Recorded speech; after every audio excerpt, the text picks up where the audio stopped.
Muito bem, essa daqui é uma aula extra especial sobre descolonização afro-asiática, né? Que está aí no contexto da Guerra Fria. E, bem, a descolonização ela é um efeito muito claro do final da Segunda Guerra e ela está envolvida nesse período da Guerra Fria, como eu já falei. Então, os países que eram colônias naquele período do neocolonialismo, que eram colônias de países europeus, eles vão conquistar sua independência agora, a maioria deles, certo? Entre 1950 e 1960, a gente vai ter 40 países conquistando sua independência. Ou seja, é muita coisa, são muitos países. E, afinal, por que que isso vai acontecer logo agora? Por que que os países vão acabar conquistando sua independência nesse momento? Um dos motivos é o crescente nacionalismo nesses locais, o enfraquecimento francês e britânico, certo? Que são os dois principais colonizadores. E por que que eles são enfraquecidos? Veja bem, eles estão enfraquecidos porque eles acabaram de passar pela Segunda Guerra e eles estão acabados, certo? A Europa está destruída. E também tem o apoio da União Soviética, que está buscando aí aumentar sua área de influência, está buscando aí um espaço para crescimento internacional e ele vê nesses países um potencial aí de espaço para crescimento. Nós tínhamos duas formas nas quais esses novos países podiam conquistar sua independência. Uma das formas era a negociação com a metrópole, ou seja, eles podiam negociar, no caso, vamos supor, a Argélia negociando com a França, um exemplo hipotético, e a França podia acabar cedendo porque ela está enfraquecida e ela não quer perder totalmente sua influência naquela região, então ela acaba cedendo o poder para a elite local para não perder sua influência. Ou eles podem guerrear, pode ter uma guerra aberta. E muitas vezes as colônias não tinham condição de guerrear contra as suas metrópoles, não tinha esse poderio militar, então eles acabavam buscando ajuda militar internacional. Por vezes, essa ajuda vinha da União Soviética. E aí que, às vezes, esses países acabavam adotando regimes socialistas por influência soviética. Só que, é claro, esse novo momento desses países, essa independência, trouxe mudanças, trouxe consequências, certo? Então, um monte de países novos, independentes, transformou a ordem internacional, certo? Esses novos países que surgiram, eles eram muito resistentes ao colonialismo e por eles não terem estruturas, eles são países bem carentes, certo? Então eles dependiam de ajuda internacional, e isso é por causa da sua história como colônia, certo? Então esse é um resultado direto do neocolonialismo. E em 1955 a gente vai ter a Conferência de Bandung, na Indonésia, em que 29 dessas nações recém-independentes vão se reunir para discutir os seus problemas gerais. Bom, vão falar sobre combate ao colonialismo, ao racismo, combate também ao imperialismo econômico. E é nessa convenção que a gente vai ter o firmamento do conceito de terceiro mundo. O que são os países de terceiro mundo? São, primeiro, países pobres, que não se encaixam nem no bloco soviético, nem no bloco capitalista, certo? A gente está falando de Guerra Fria de novo, então essa aula tem tudo a ver com Guerra Fria. Então os países do terceiro mundo, eles vão ser esses países que não se encaixam nem nos países capitalistas, no bloco capitalista, nem nos países soviéticos. E nessa conferência a gente não vai ter só a presença desses países recém-independentes, a gente vai ter também presença de potências europeias, até de países da América Latina, que em grande parte está alinhada com os Estados Unidos, né? Estados Unidos capitalista. Só que essa conferência ela serviu para discutir os problemas, mas não resolveu muita coisa, né? Vão permanecer um bom tempo com sua dependência econômica, com seu subdesenvolvimento, com a pobreza, uma realidade nesses países. São sintomas claros, né, da nova realidade mundial advinda disso.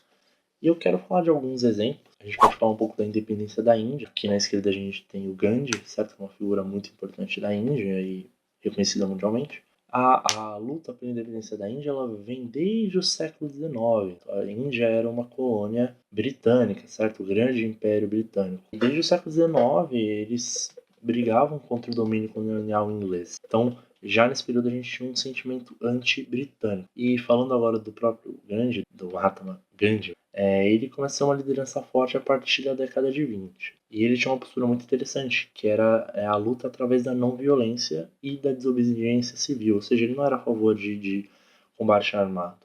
Ele era um cara, a gente pode dizer que ele era um cara inteligente, porque ele liderava boicotes. Um dos principais era o boicote aos manufaturados britânicos. Como ele fazia isso? Ele vai defender o uso de tecidos rústicos de fabricação indiana. O que você vai fazer? você comprando os tecidos indianos, você não vai acabar comprando os produtos ingleses, no caso os tecidos. Ele também vai boicotar o sal inglês. Ele era um cara muito inteligente, ele acabava prejudicando os ingleses onde mais dói, que é no bolso, né? E ele foi preso diversas vezes. E, como a gente já falou um pouco, né, após a Segunda Guerra, a Inglaterra não via mais condições de manter a Índia. Então, ela vai começar com uma política de acabar cedendo aos poucos a independência para a Índia. E isso vai acabar em 1949, quando a Índia de vez fica independente. E aí, poxa, que bonito, né? A Índia conseguiu sua independência aí, mas, cara, nem tudo são rosas. A Índia, ela independente, ela vai acabar mostrando uma característica que vai acontecer em vários outros países que vão conquistar sua independência nesse período, que são suas diferenças étnico-religiosas que vão acabar separando esses países, certo? No caso da Índia, a gente vai ter a população muçulmana, que não era a maioria, mas não quer se submeter à maioria, que era hindu, e vai acabar se concentrando no norte e vai formar um país chamado Paquistão, começar sob o governo do Ali Jinnah. E a maioria hindu, certo? Vai criar a União Indiana, que é basicamente a Índia, que a gente conhece hoje. Também tinha uma minoria budista, que também se recusa a viver à mercê da maioria hindu, e vai acabar se concentrando na ilha de Ceilão. E aí, em 1948, vai surgir o Sri Lanka.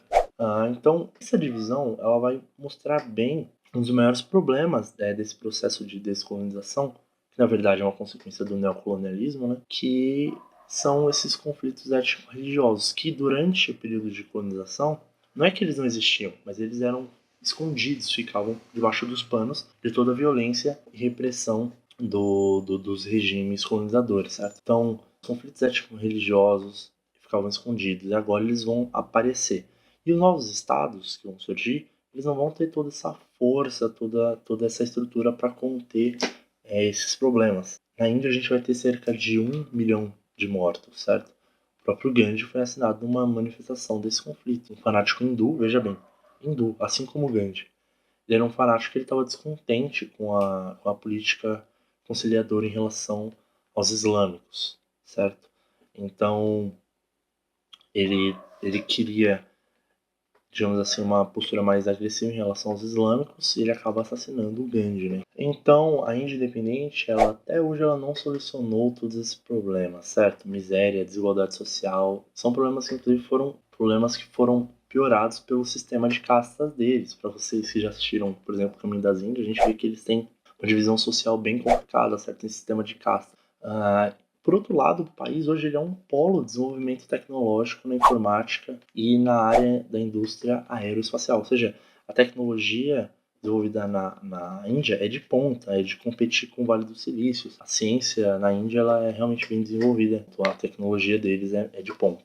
Mesmo tendo uma das populações mais miseráveis do mundo. Então, você vê como é contraditório. E uma demonstração da tecnologia deles é que em 74 eles vão desenvolver um programa nuclear. Isso tem tudo a ver com um processo que aconteceu na década de 70, que foi a Guerra de Independência do Paquistão Oriental, ou seja, mais um grupo ali que acabou se separando. Essa guerra vai dar origem à República de Bangladesh, que também está ali na área. Esse conflito também levou à reação do Paquistão Ocidental, levou um dos maiores genocídios do século XX, não dá para falar muito sobre, porque a gente não tem muito tempo, queria fazer essa aula curta, mas o importante é que ainda hoje a Índia sofre com os conflitos internos, tudo isso decorrente do processo de neocolonização.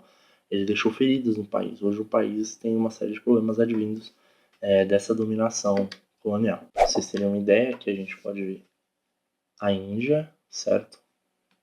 E aqui a gente tem o Paquistão, primeiro, certo? Que separou, e aqui a Sri Lanka, a ilha de Ceilão. E aqui a gente tem Bangladesh, que é o Paquistão Oriental, certo? Então o mapa também mostra o Nepal e o Butão.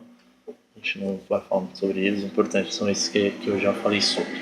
O Sudeste Asiático, vou falar rapidinho do Sudeste Asiático. E quando a gente fala de Sudeste Asiático, a gente fala de Indonésia e de Indochina. A Indochina hoje compreende o que é o Vietnã, o Camboja e o Laos. A ilha da Indonésia, ou melhor, as ilhas, que são as ilhas de Java e Sumatra, elas vão ficar independentes em 49. Antes eles eram uma colônia holandesa. E o país vai se aproximar da China, né? A China comunista. A China, a partir de 49, é comunista. Então, o Ocidente acaba ficando com medo da ameaça vermelha, ou seja, do comunismo. A China comunista se aproximando da Indonésia e o Ocidente não quer isso. Então, o Ocidente, principalmente os Estados Unidos, vai apoiar o golpe do general Suharto, que vai tomar o poder em 65, certo? E aí a Indonésia vai começar a se aproximar do Ocidente e vai, inclusive, se abrir ao capital estrangeiro.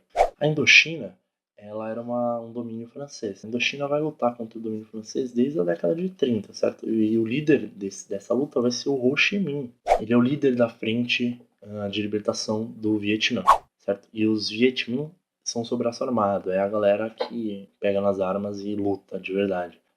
Os Estados Unidos ele vai oferecer intervenção militar para acabar com a luta dos Vietmins. Inclusive, eles vão sugerir a utilização de uma bomba atômica, né, para acabar com o conflito. Só que isso não vai acontecer.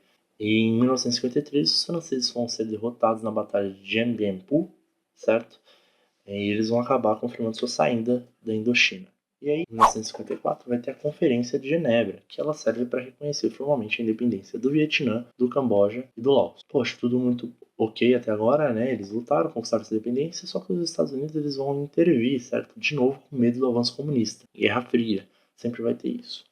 Então, os americanos eles vão propor a formação de dois países. O Vietnã do Norte, que vai ser um governo comunista do Ho Chi Minh, com a capital em Hanoi, e o Vietnã do Sul vai ser governado pelo Bao Dai, que é um governo pro Ocidente. O Bao Dai ele é um fantoche, basicamente, do Ocidente.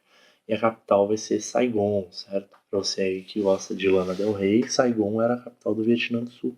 O acordo que os Estados Unidos propôs previa a realização de uma eleição logo em seguida, em 1956. E o vencedor ele acabou unificando o Vietnã. Só que isso não vai acontecer e vai levar à reação do governo do Norte. E aí vai começar a Guerra do Vietnã. Mas esse é o assunto para outra aula já. Basicamente, o Laos e o Camboja também tiveram alguns problemas, mas, de novo, uma aula curta, eu não quero me alongar muito sobre. Então, a gente tem que falar da herança do neocolonialismo, certo? O que o neocolonialismo deixou. Os processos de independência eles vão evidenciar essa herança, vão mostrar esses problemas. E a Guerra Fria vai apenas piorar tudo isso. Entre todos os problemas que eu já falei, miséria, subdesenvolvimento, dependência econômica, a gente vai ter alguns eventos em especial que vão ser causados por essa herança, certo? O apartheid na África do Sul, o genocídio de Ruanda, certo?